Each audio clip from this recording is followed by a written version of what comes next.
ICC under-19 మహిళల T20 ప్రపంచ కప్లో తెలంగాణ తేజం గొంగడి త్రిష చరిత్ర సృష్టించింది. స్కాట్లాండ్తో జరుగుతున్న మ్యాచ్లో ఆమె కేవలం 50 బంతుల్లోనే మెరుపు సెంచరీ సాధించింది.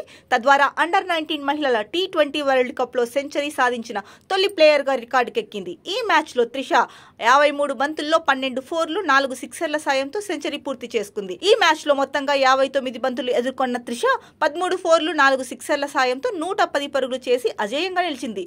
ఫలితంగా మొదటి బ్యాటింగ్ చేసిన భారత్ నిర్ణీత 20 ఓవర్లలో వికెట్ నష్టానికి 208 పరుగుల రికార్డు స్కోర్ చేసింది. భద్రాద్రి కొత్తగూడెం జిల్లాకి చెందిన త్రిష ఈ టోర్నీలో టాప్ స్కోరర్గా కొనసాగుతోంది. ఈ 110 పరుగులతో ఐసీసీ అండర్-19 మహిళల టీ20 ప్రపంచ కప్ ప్రస్తుత సీజన్లో త్రిష స్కోర్ 230 పరుగులకు చేరుకుంది. 19 ఏళ్ల త్రిష తెలంగాణ రాష్ట్రంలోని భద్రాచలంలో పుట్టింది.